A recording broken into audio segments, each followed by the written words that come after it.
to Les Schwab Tire Center's Outdoor GPS, presented by Fisherman's Marine and Outdoor. Good morning, everybody. I'm Owen Hayes. You're watching Les Schwab Tire Center's Outdoor GPS, presented to you by Fisherman's Marine and Outdoor. And today, we got a special show lined up for you. We are rolling into a very interesting time here in the Northwest. Certainly some great options out there still to chase some Chinook around. Got a little bit of summer steelhead. And a lot of us are excited about having opportunities to chase sockeye below Bonneville, which opens up tomorrow, interestingly enough. We're going to talk a little bit about sockeye this upcoming segment. But there's a lot of choices that are out there. Although I'll say that there's a lot of people that are already planning for the fall Chinook fishery. And there is no question that if you're going to target fall Chinook anywhere up and down the Columbia, up and down the coast, saltwater, freshwater, tributaries, believe it or not, Brad's fishing gear, killer fishing gear, is going to be in the mix, one way or the other. Either it be a 360 or the original super bait, the cut plug, the skinny mini, whatever it might be. There's a number of different products from Brad's that you're going to be using. Well, we have Scott Call here in the studio. We're going to talk about some of those things. Also, look at that photo. By the way, that photo is from yesterday. What a dandy fish. You had to let that fish go. And I'll even show you. Can I show them which bait it used? This was the bait that was actually used on that particular Chinook yesterday. It's kind of hard to see there, but super dark. Overcast conditions, copper back on it. This is the cut plug. That's what hooked that fish yesterday for him. We're going to talk about a number of things, Brad's, of course, but I really want to talk to him a little bit. Hopefully he's okay with it, because if he's not, I'm already going to give it up. Is a couple of different rigging things. One that I've kind of messed around with a little bit, but one that he's using with great success, and there's a number of ways to rig different styles of the Brad's products. If it's a skinny mini, the cut plug, the original, the full size, which is one that he wants to make sure we mention today. Don't overlook the full size cut plug for a number of things that you can do behind inlines, by itself, whatever it might be. But we're going to talk a little bit about that, give you a little bit of insight on what you might be able to change up a little bit going into fall Chinook, or, you know, for that matter, I want to talk summer steelhead, because we've got the perfect baits for that when you're talking about the wigglers, divers as well, for the proper areas to use them, especially for summer steelhead.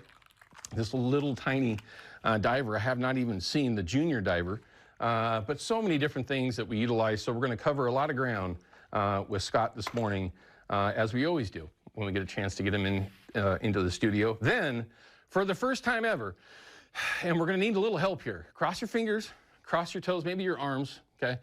We've got Brad Staples. He's the owner-operator of Brad Staples Fishing, world-renowned guide. Travels the planet to guide in different parts of the planet, world, I guess. But the Deschutes River. He spends months on the Deschutes River each year targeting steelhead with his clients. We're going to talk with him this morning, though, about an eco cruise trip thing that he does in June and the early part of July, where he just takes long trips up the Deschutes with clients, showing them what the Deschutes is all about. And if you've never been on it, I'm sorry for you, but it is one of the most beautiful places on the planet. It is easily, if it's not my favorite river on the planet, it's number 2. I mean, it's tough to say that, but it is one of the most amazing places there is.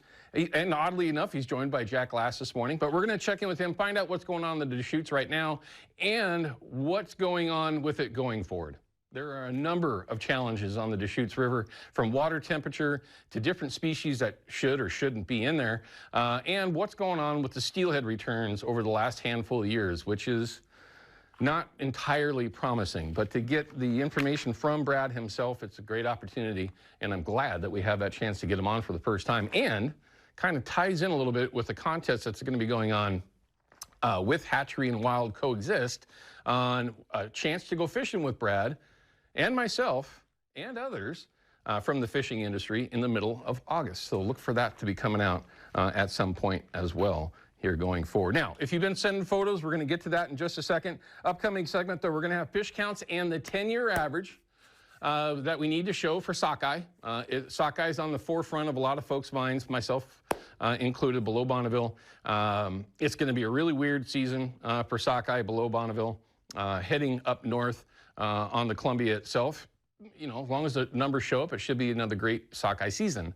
But with only a 1 fish retention for us below Bonneville, and an interesting way that they're doing it, including summer steelhead, it is something that we're looking forward to, although it'd be nice if we could get more than 1, but hey, it is what it is. But the numbers are very interesting, so we will have that this upcoming segment as well. Then, of course, the deal of the week from Fisherman's Marine, and like I mentioned, the tech tip that we're going to lean on Scott for, that Chevy Silverado tech tip, also here in just a little while. But, all right, let's show you some of the photos that you've all been sending over. No video today? That's all right. We want to see videos as well, but we'll talk a little bit about that. Lots of photos starting to show up from all over the place, up and down the coast, if folks are able to get out and chase these things. And every time I see an Oregon halibut, it makes me hungry. I'm sorry. I don't know what it is about them, but they're just delicious. It's got to be because of their size, but nice photo. Here's a tributary spring Chinook. Oh, I know that spot. Oh, I bet you a lot of others do as well. Nice walleye. The walleye fishing everyone has been locally and, of course, where it should be up on the Columbia itself, upriver, above Bonnie, has been really, really good, which is where this photo was taken. Here's another one. It might look like a walleye, but that's not a walleye.